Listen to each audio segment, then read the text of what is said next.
God formiddag, og tak fordi du er med. Vi skal igennem en dejlig 50 minutters yin flow session her i dag. Og det eneste du skal bruge er et sådan lidt fast tæppe her, som jeg har foldet 3 gange her. Så du tager dit tæppe eller håndklæde, hvis det er det du har, og folder det, så det får sådan en trefoldsform her. Og så er det simpelthen der, vi skal ned og hvile om et øjeblik. Så hvis du gør klar, så tjekker jeg lige, at alt er okay her.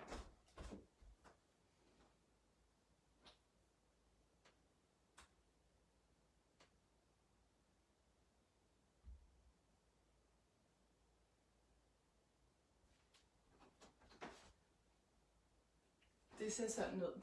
Godt. Så det vi starter med her, det er simpelthen at komme ned og ligge og få sådan et lille løft her omkring bryst og skuldre. Så du tager dit tæppe helt ned her til kanten af hoften, og så hviler du simpelthen tilbage her.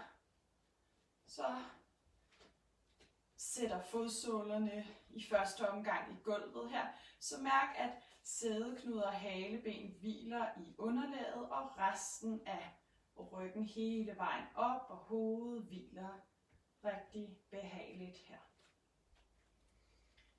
Og så kan du lægge din ene hånd på maven, og den anden hånd på brystet. Lad endelig skuldre og arme hvile her, så det er behageligt at ligge her. Så lukker du dine øjne, og bare lige starter her med at mærke, hvordan du har det her i dag. Hvordan er det i din krop i dag? Hvordan er det i hovedet? Måske har du lige brug for at få ro på tankerne. Tankerne om det, der du kom fra. Det, der skal ske bagefter. Se om du måske lige kan tillade dem, og så, som vi nu begynder at sende vejrtrækningen dybere ned i kroppen, kan slippe lidt. Og bare se om vi kan være her og nu. Så du begynder nu at sende vejrtrækningen dybere ned i kroppen, så du mærker både den øverste hånd løfte sig på indåndingen. Helt ned til den nederste hånd løfter sig. Og ånder ud, nederste sænker sig, øverste sænker sig. Så du simpelthen får en bevidsthed her med hænderne, om at få vejrtrækningen godt ned i kroppen.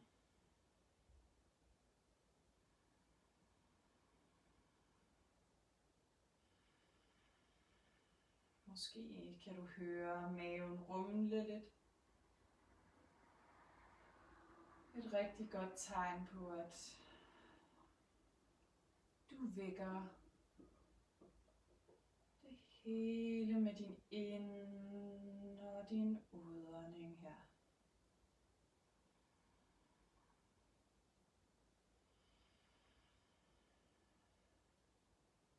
Så bare lig og træk vejret dybt.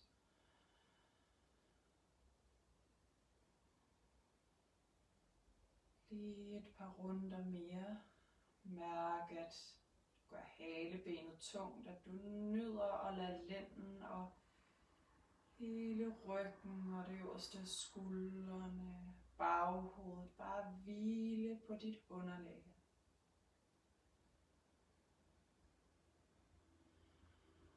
Så dyb vejrtrækning hele vejen ned til den nederste hånd. Og ånder ud.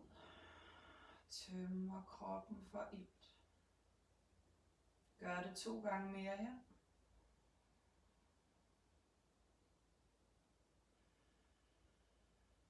Og aller sidste runde.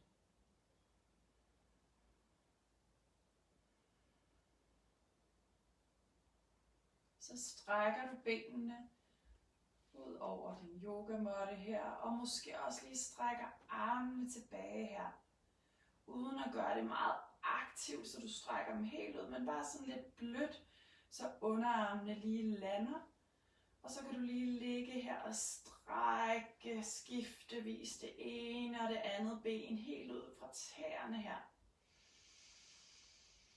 Og bare lige lade brystet åbne sig lidt ekstra godt her. Stadig med kontakt til den dybe ind- og udånding hele vejen ned i kroppen her. Og lige tage en ekstra god vejrtrækning, hvor du bare lige ligger tilbage her, fuldstændig rolig. Hviler lænd.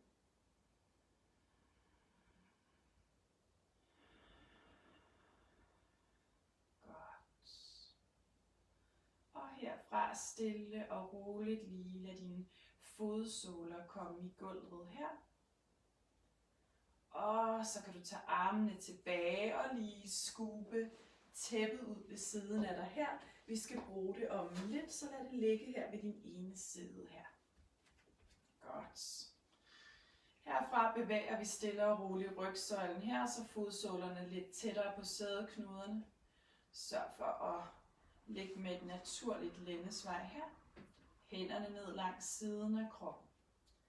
Trækker vejret ind og løfter stille og roligt hofterne op. Armene går med tilbage. Lige kysser gulvet bag dig. Ånder ud, og rygsøjlen kommer ned. Virvel for virvel i gulvet. Og træk vejret ind. Skub lænden ned og ruller hele vejen op. Armene kommer med den fulde indånding. Udånding langsomt tilbage igen. Indånding ruller op. Løfter måske lidt højere op her. Udånding langsomt tilbage her. Så en blød opvarmning af din rygsøjle og dine skuldre. Hvor du virkelig har mulighed for at få vejrtrækning med her. Bare lige tage den sidste tur her. Hele vejen op. Slip i nakken. Og udånding hele vejen ned. Rigtig godt. Og inden vi går videre her, så bare lige lad hovedet stille og roligt dreje sig fra side til side. Mærk, at skuldrene slapper af. Og træk vejret dybt ned i kroppen og nyd den her fornemmelse her. Blidvækning hele dit system. Godt. Hovedet kommer ind til midten.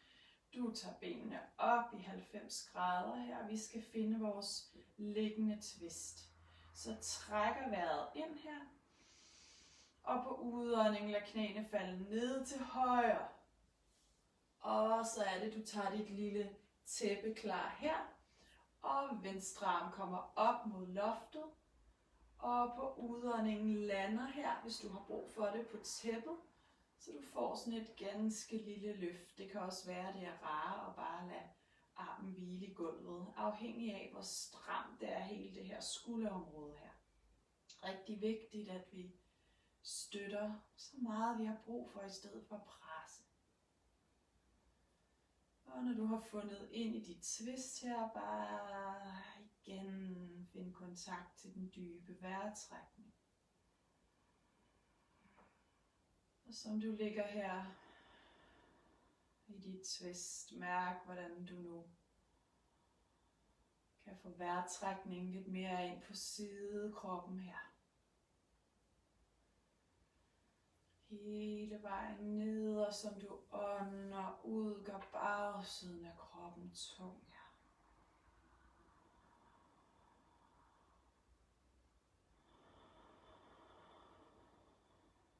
Trækker vejret dybt ned i kroppen. Og nu ud og slip skulderen. Gør det lige en gang mere her. Og ånder ud. aller sidste runde.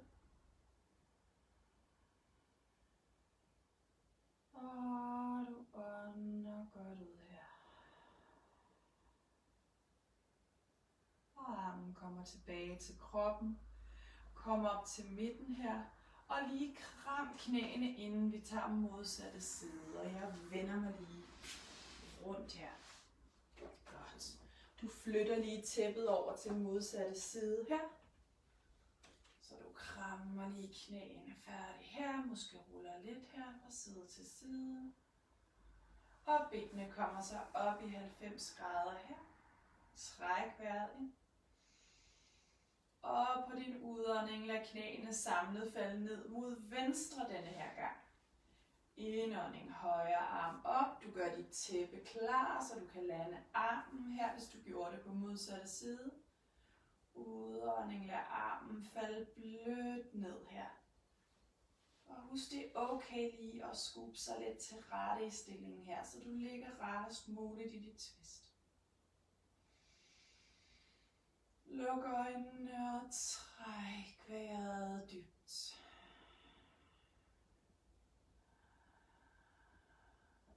Og mærk denne her, for de fleste af os skønne fornemmelse af lige at blive bredet en smule her. Mærk, at indåndingen kommer hele vejen ned her på siden af kroppen, helt ned til hoften her. Udåndingen slipper tungt omkring skulderbladet her. Som havde du en kær ven, der lige tog hånden under skulderbladet og sagde, jeg griber dig her, så prøv at slippe den tungt ned her.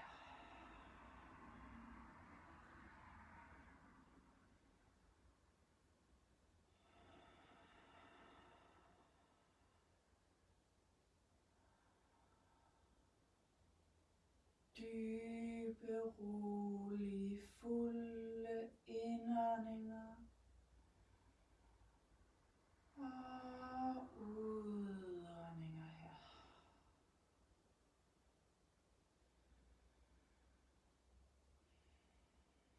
Lige 3 mere her. Mærk, at dit ansigt er ganske blødt, og skulderen nu slipper fuldstændig her de sidste ture.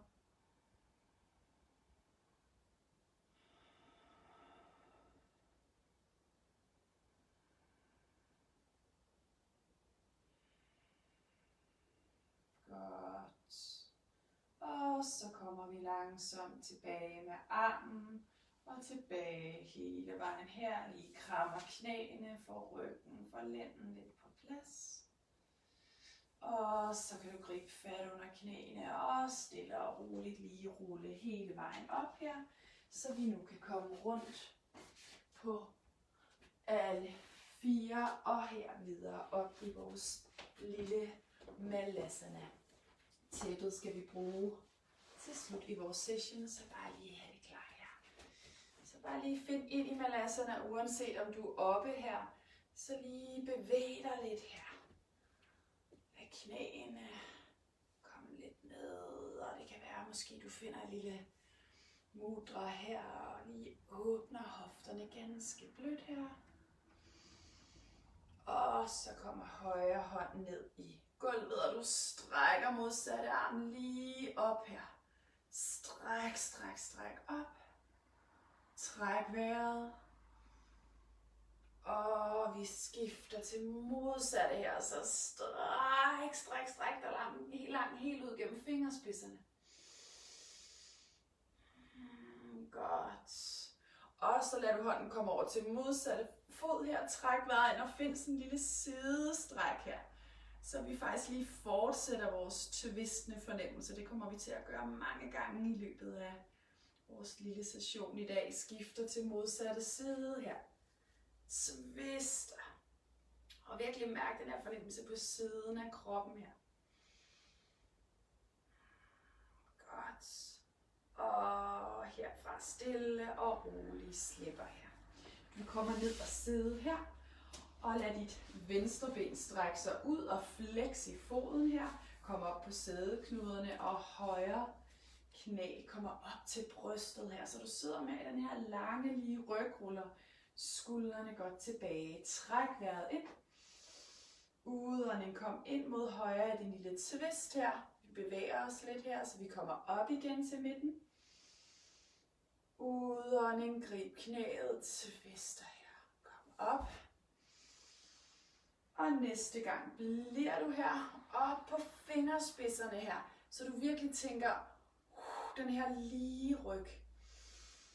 Træk vejret godt ind og på udånding. Lad hele brystkassen rotere her, uden at det nødvendigvis er hovedet, der skal flytte sig så meget. Så virkelig den her fornemmelse af at twiste væk med overkroppen, væk herfra. God dyb ind- og udånding her.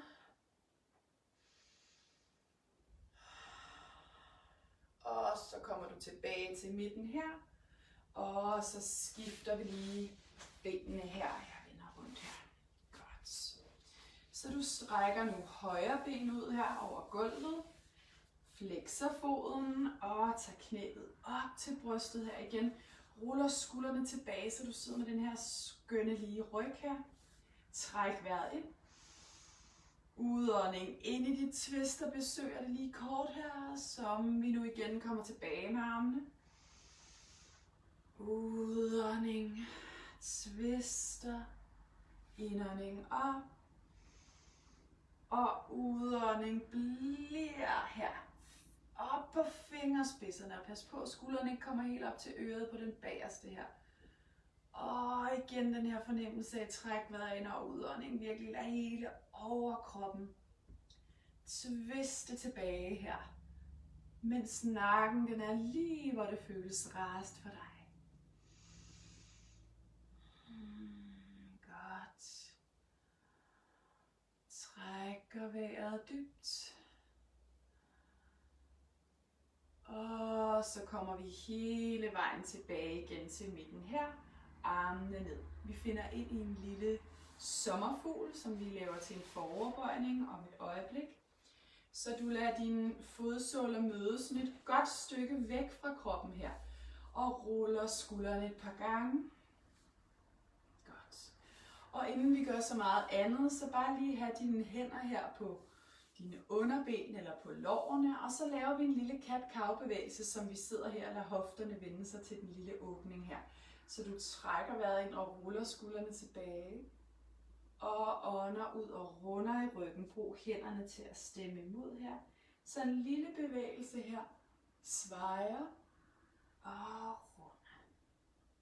Og du svejer, måske kommer hofterne lidt længere frem og runder. Så vi på denne her måde bevæger os lidt ind og gør kroppen klar til vores foroverbøjning her. Du svejer og runder. Husk, det er ikke vigtigt at komme så dybt som muligt, men at det føles okay for dig og kroppen. Og næste gang du kommer frem med din lige ryg og svejer, så ser du lige kan blive her, og måske lige køre hofterne lidt fra side til side. Vi bevæger os ned i vores foroverbøjning, og måske har du allerede fundet dit maksimum her, så bliver du her, fingerspidserne i gulvet. Det kan være, at ryggen den begynder nu at runde lidt mere her i toppen af ryggen, og du stille og roligt finder ned her i din foroverbøjning. Lige der, hvor det er okay for dig at være. Vi bliver her lige 3 gode vejrtrækninger, med en fornemmelse af at lade din indånding komme hele vejen ned langs rygsøjlen, hele vejen ned til halebenet her. Ånder ud, slipper godt i ryggen, lad hofterne åbne sig her. Sidste gode vejrtrækning.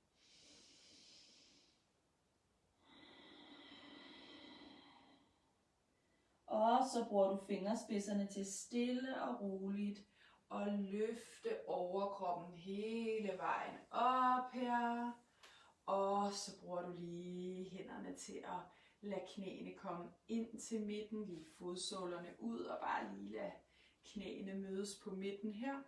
Lige lidt fra side til side, og så er vi ved at være klar til lidt mere bevægelse her. Så vi kommer op på alle 4. hænderne lige under skuldrene her. Og fortsætter vores cat-cow fra før her.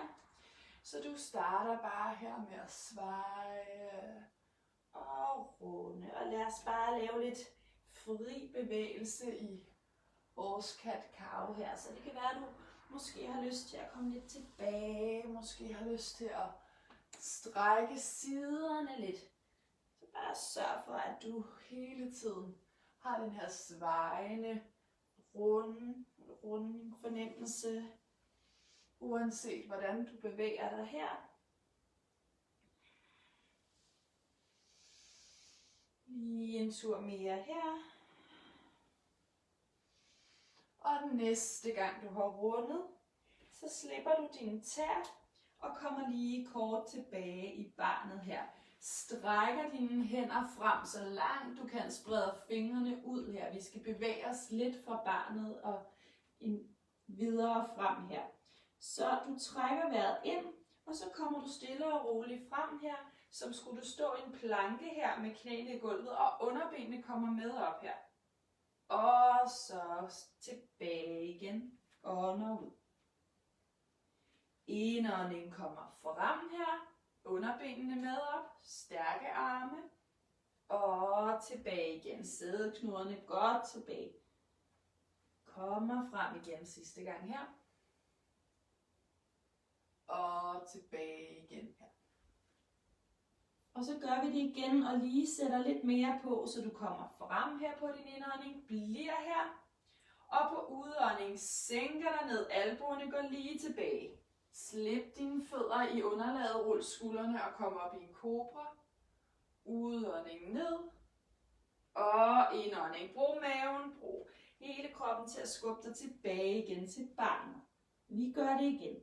Indånding kommer frem her, underbenene løfter sig op. Og udånding, albuerne går lige tilbage, som du sænker dig ned på maven. Tæerne i gulvet, rul skuldrene, kobra. Udånding ned. Indånding, skub dig tilbage her til barnet. En gang mere her, så vi kommer frem på indånding. Udånding, albuer tilbage, sænker dig ned. Fødderne i gulvet, rul skuldrene, kobra på indånding. Udånding ned. Og hele vejen tilbage her. Og du bliver lige tilbage i barnet i 2 gode dybe vejrtrækninger. Slipper armene helt blødt i gulvet her.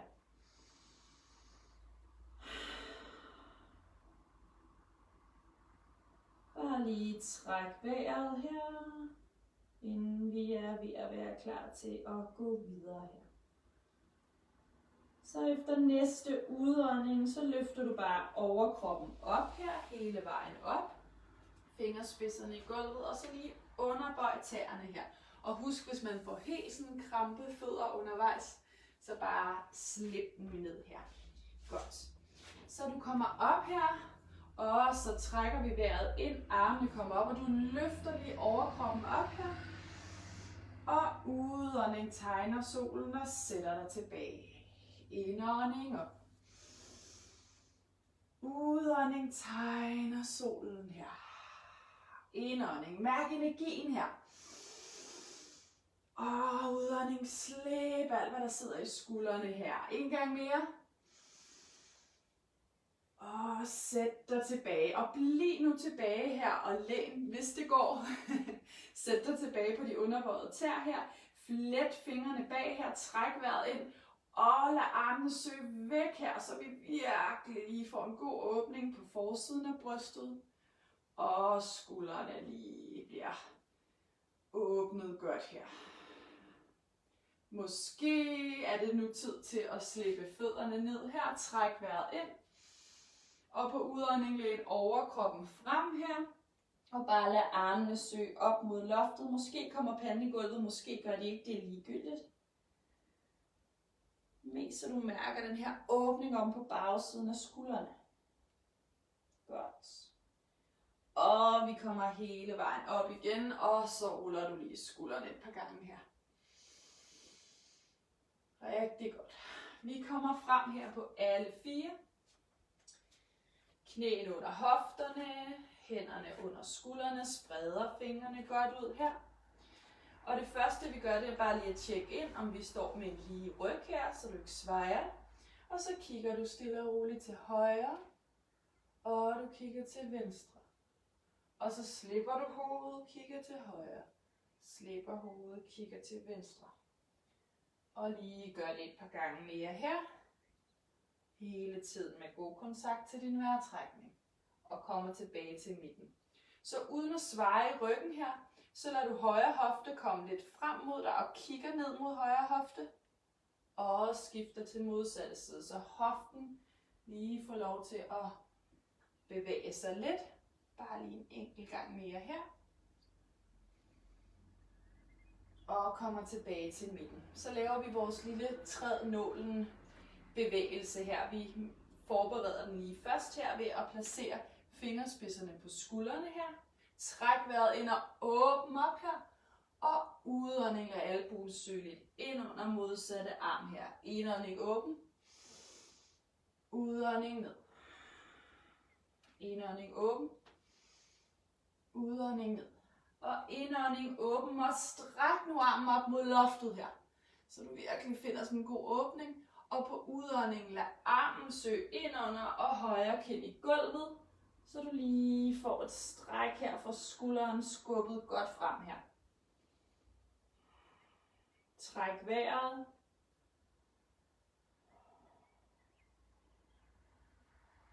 Og så kommer du op igen på alle fire.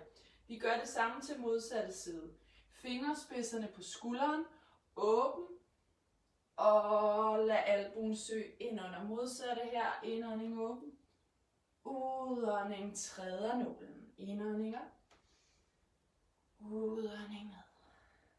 Indånding op og stræk venstre arm op mod loftet. Alt hvad du kan. Hele vejen ud gennem fingerspidserne. Og på din udånding, så kommer armen hele vejen ned i gulvet. Venstre kind i gulvet her. Rigtig godt.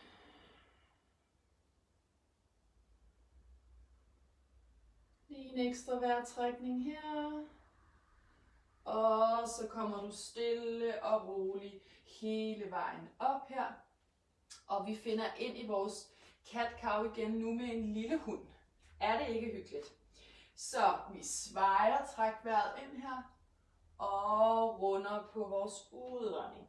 Med bøjet ben løfter du dig nu tilbage til hundestræk. Helt bøjet ben, så maven nærmest hviler på lårene her. Stræk ryggen. Og knæene kommer i gulvet. Træk vejret ind og svej. Ånder ud og runder alt, hvad du kan op mellem skulderbladene. Indånding med bøjet ben. Løfter dig tilbage til hunden her.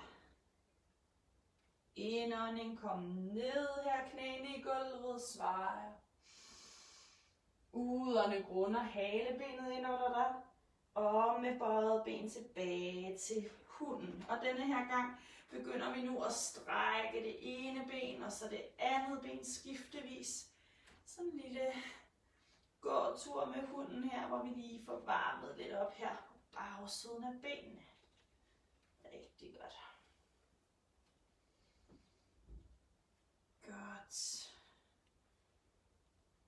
Og så sætter du knæene i gulvet igen. Og vi skal nu have højre fod frem mellem hænderne. Lad bagerste knæ gå lidt længere tilbage. Og så skal vi finde ind i vores low lunge her, så du starter med at komme op her. Og så strækker vi armene op mod loftet her. Træk vejret ind. Og på udånding håndfladerne ned, tegner solen. Indånding op. Udånding, store cirkler her. Ikke nogen arme, der slasker her. De er helt strakte, så du virkelig finder masser af energi her. Sidste gang. Ånder ud. Og så kommer venstre hånd i gulvet ved siden af højre fod.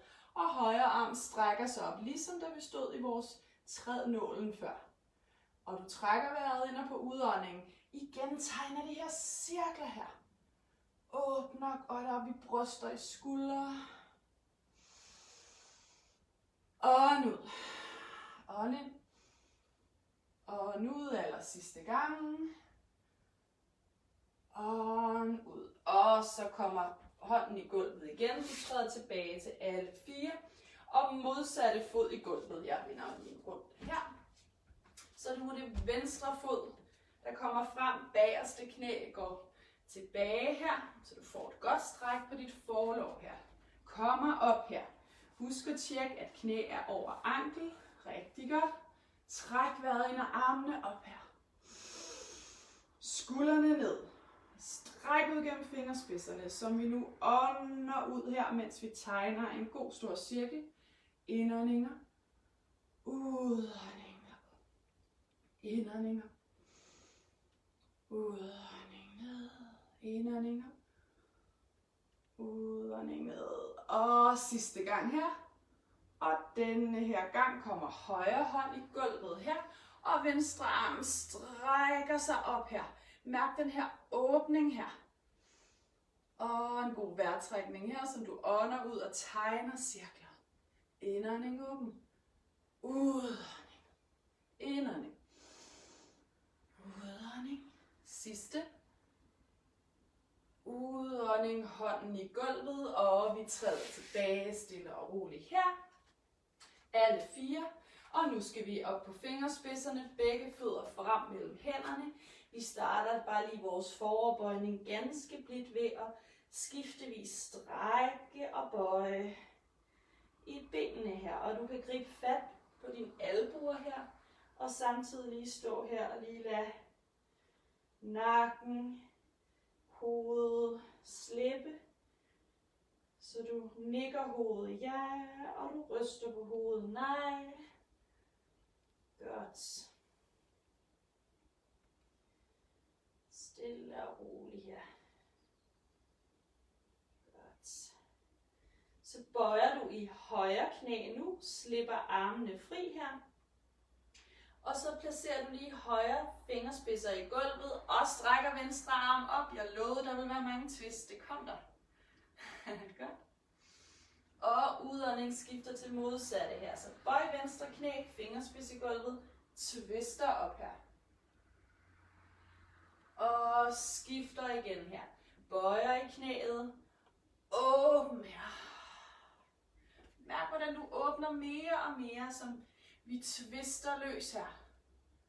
Sidste gang her modsat. Og hånden i gulvet, og du strækker bare benene her. Stille og roligt på din indånding, forlæng og kigger frem. Og på udånding ned. Og på indånding tegner solen og kommer hele vejen op og stå her. Og udånding ned. Griber fat her med dine fingerspidser på skuldrene. Og så ruller vi nogle gode store cirkler her. Godt. Stiller dig her i Tadasana. Lægger en hånd på maven og en hånd på brystet, ligesom vi gjorde i starten, da vi lå ned. Måske bøje lidt i benene, slip skuldrene godt ned her, luk øjnene. Og mærk kontakten til dit åndedræt. Hvordan indåndingen fylder bryst og mave helt op, helt ned til hånden. Og udåndingen slipper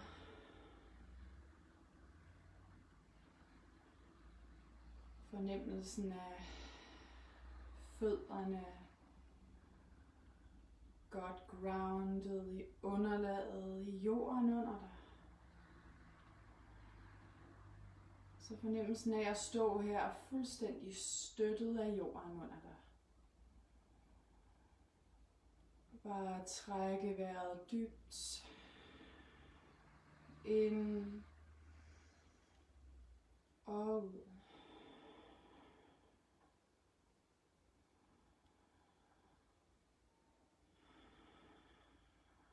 Lige de sidste par runder her.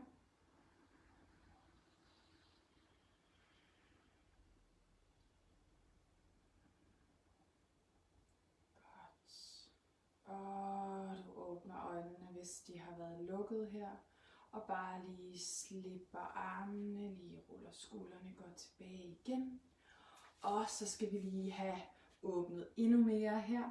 Så du trækker nu vejret ind, armene kommer op, og så presser du højre albue ned, så hånden kommer ned mellem skulderbladene her.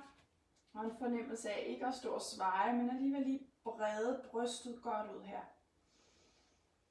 Og så kigger du måske lige lidt skråt op mod højre her, så brystet åbner sig endnu mere her.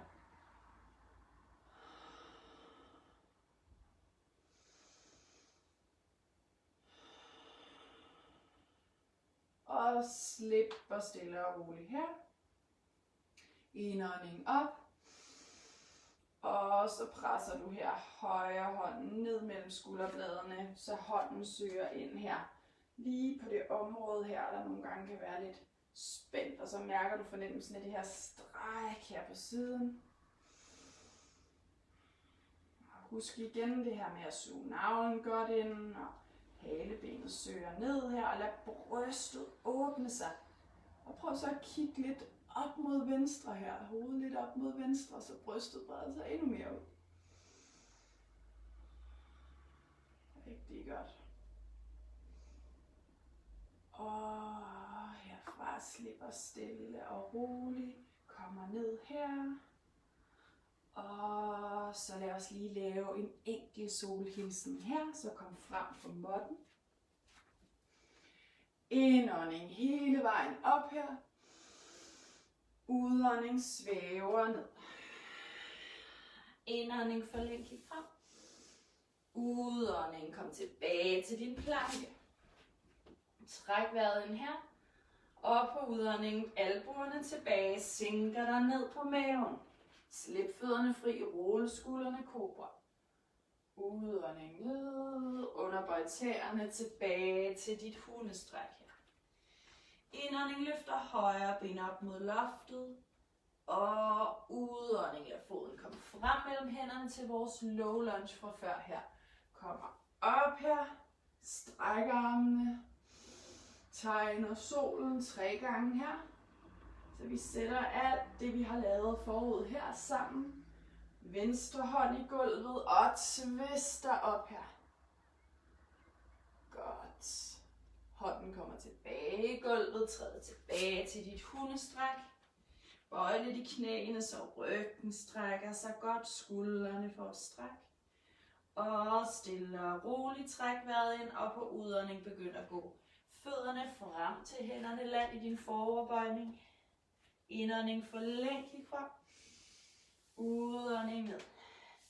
Og vi tegner solen, kom op med en lige ryg. Udånding ned her. Godt. Modsatte side her. Træk vejret ind. Udånding svæver frem. Indånding forlæng, kig frem. Udånding ned, træd tilbage til din planke. Og en vejrtrækning ind her på udånding, sænker dig langsomt ned her. Hele vejen ned på maven. Slipper fødderne, rul skuldrene, indånding ko. Udånding ned. Indånding, underbøj tæerne, løfter tilbage til dit hundestræk her. Igen bøj lidt i knæene. Jeg kan lige lade nakken slippe godt her igen. Du kan lige nikke hovedet ja, ryste på hovedet nej. Og på næste indånding, venstre ben op mod loftet. Udånding, foden frem mellem hænderne her. Low lunge her. Så du kommer op her. Og udånding tegner solen. Indånding op. Udånding ned. Indånding op. Udånding ned. Og højre hånd kommer i gulvet. Venstre. Åbner dig op til et twist her. Og så kommer hånden tilbage i gulvet. Træd tilbage til dit hundestræk. Og på udåndingen gå fødderne frem til hænderne, til du lander i din foroverbøjning her. Indånding forlæng, kig frem. Udånding ned. Indånding tegner, solen kommer op. Og udånding ned. Rigtig godt. Så lidt varme i kroppen. Vi er klar til at komme ned igen her. Så du kommer ned hele vejen her, ned og ligge på ryggen. Og så tager vi og finder vores happy baby, så fødderne kommer op her. Fødderne flexer sig, og du åbner op i hoften her. Så du har sådan en fornemmelse af, at fødderne er parallelt med loftet. Så griber du fat på indersiden af fødderne og ligger og rokker lidt som en sød lille glad baby. Ja, fra side til side. Får masseret den nederste del af ryggen. Åbnet godt op i hofterne her. Godt. Og herfra stille og roligt slipper igen her. Krammer knæene op til brystet, samlede knæ her. Måske lige ruller en helt blidt her frem og tilbage. Og sætter fodsålerne i gulvet. Lad os finde ind i vores lille bevægelse i starten her, for lige at få fuldstændig ro på nervesystemet her, som vi nærmer os afslutning. Så du trækker vejret ind, løfter hofterne, armene kommer tilbage. Og se her, som du bevæger dig på din ind- og udånding, om du mærker forskel fra starten af timen til nu. Måske er der lidt mere blødhed i rygsøjlen, lidt mere åbning i skuldrene. Så lige et par ture mere her.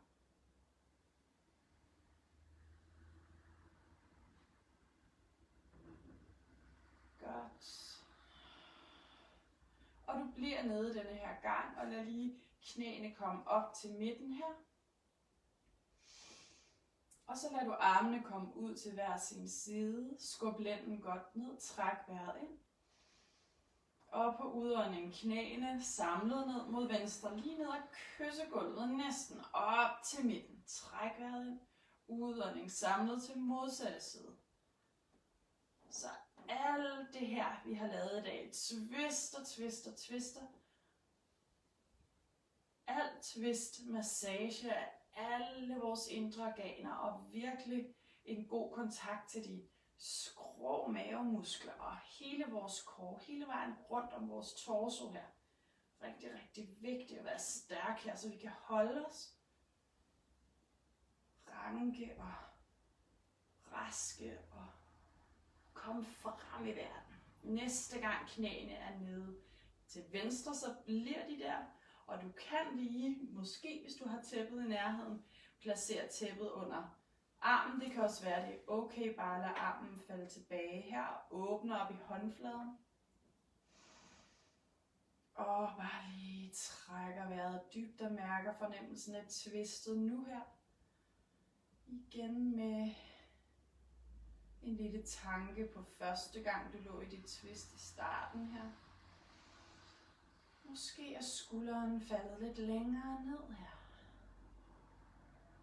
Tag lige 2 dybe ind- og udåndinger. Og lad de sidste spændinger virkelig give helt slip. Godt. Og vend lige håndfladen ned mod gulvet igen her, som vi nu trækker vejret ind og på udånding. Igen lille knæene kom op til midten og lad dem lande til modsatte side. Igen lige åbner håndfladen, lad armen måske gå en anelse tilbage her. Tag tæppet under, hvis du har brug for det. Lidt støtte her, og ellers bare lige ligge her og nyd de sidste 3-4 dybe ind- og udåndinger. I twistet. Med fornemmelsen af den her hånd på bryst og mave, at du simpelthen åbner også nu på siden i det her område. Men hele vejen ned og ånd og ud. Tag den aller sidste dybe, fulde, rolige ind- og udånding her.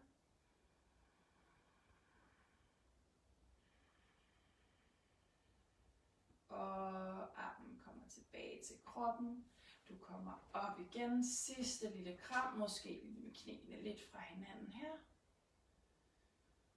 Og så skal vi gøre os klar til afspænding og shavasana. Så tag dit tæppe her. Sørg for, at du har det lunt på sådan en lidt regnværsdag, som i dag kan være rart at få tæppet godt ud over dig her. Og ellers kom ned her og lad fødderne slappe af til hver sin side. Lad armene komme ned her, håndfladerne åbne sig, hænderne lidt væk fra kroppen. Løft skuldrene fra gulvet, sænk dem ned. Og vi tager en dyb ind- og udånding. Og bare lige mærk, at du har fået lagt dig godt til rette. Som vejrtrækningen bare stille falder til ro. Og send fornemmelsen ned i tæerne. En fornemmelse af ro. Breder sig fra tæerne op igennem foden. Hælen og anklen. Fornemmelsen af ro breder sig videre op igennem underben, knæ, op til lårene og til ballerne. Hofterne falder til ro. Lænden. Hele rygsøjlen falder langsomt mere og mere til ro. Skuldrene, armene, hænderne og alle 10 fingre helt i ro. Nakken, hovedet og dit ansigt falder fuldstændig til ro. Mærk, hvordan hele din krop, hele dig, falder helt til ro. Du hviler i din egen stilhed.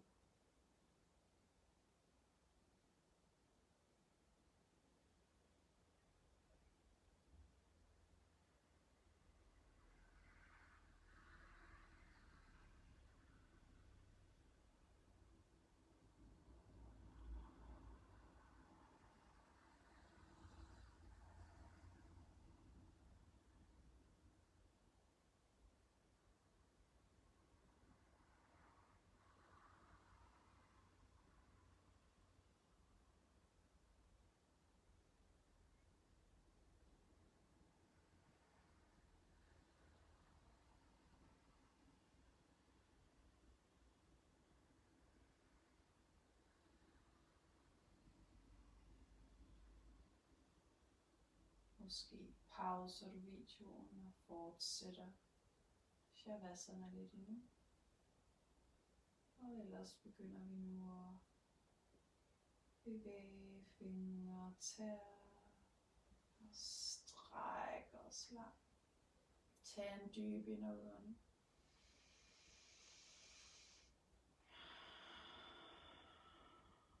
Og lad knæene komme op til brystet. Ude på højre side af lænd. Og skubber dig nu hele vejen op. Sidde i din skrædderstilling. Stadig med lukkede øjne. Ruller skuldrene på plads.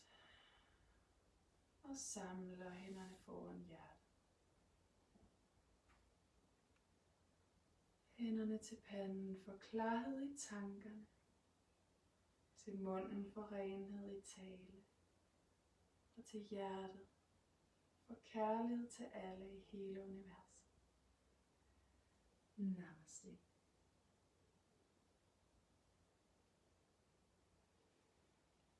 Tusind tak, fordi du så med, og jeg vil ønske alle en dejlig dag og en dejlig uge.